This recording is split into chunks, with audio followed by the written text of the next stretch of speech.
Hi and welcome back to Learn Python by doing number 18. So now it's time to learn about the reduce function. Remember when we talked about the map function and I said that it was the most important concept of functional programming? Well, the reduce function is as important as the map function.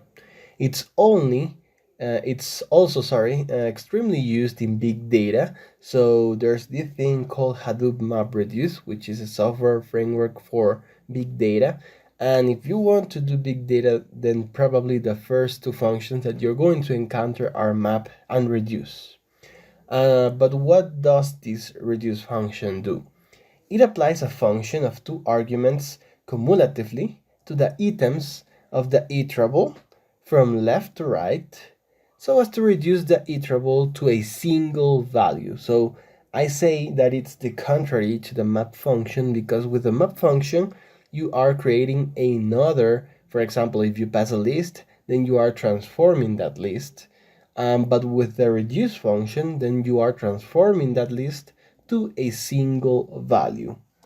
Okay, so this is one of those functions that I use a lot, especially in JavaScript. It's also available and very useful.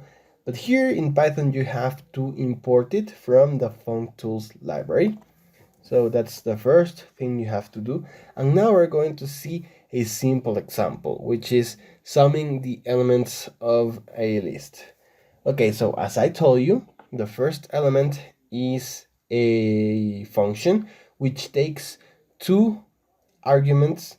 And in this case, well, remember lambda functions can take any number of arguments. So we have x, y, and we are saying that the operation should be x plus y.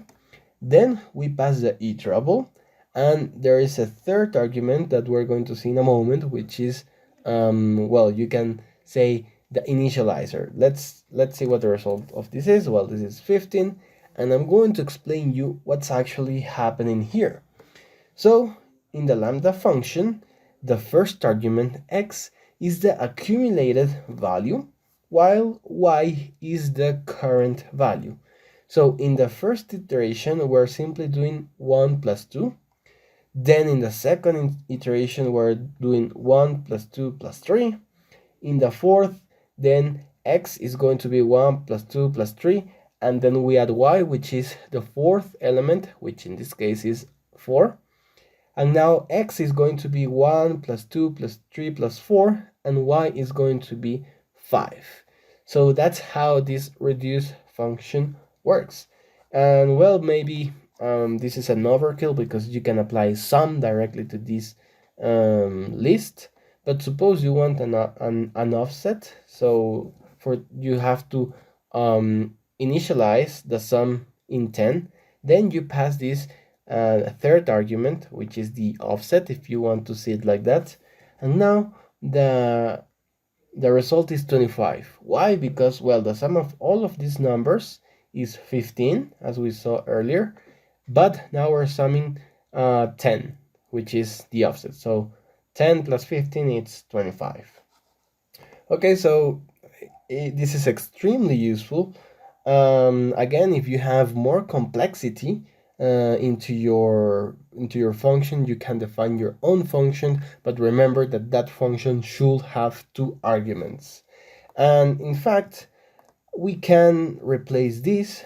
So there's another library called operator, and for example, from operator we can import some very common operations like add. So if we do add here, we pass directly add,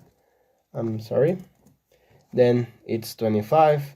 If I say mul, which is multiplication, then well, I have to change here mul, then this is the result, because, well, we have 1 times 2 times 3 times 4 times 5, that's 120, times 10, that's 1200. So in fact, this is a better way to implement the factorial. So we can implement this function factorial. And I remember when I first started learning programming, I had to use recursion. But okay, so this is easier. Just call the reduce, say that the operation is the multiplication, and then pass range from 1 to n plus 1. Okay, and that's your factorial function. Then you can call it with 5, and it's 120, just in one line. Why? Because we are multiplying all the elements from 1 to n. That's the definition of factorial. Well, of course, maybe there is an error if we try to do factorial of 0, but well, that's in a special case.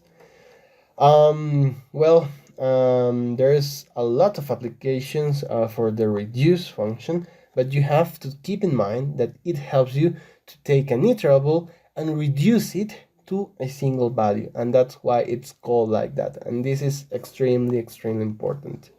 So I hope you like this video, and see you in the next one.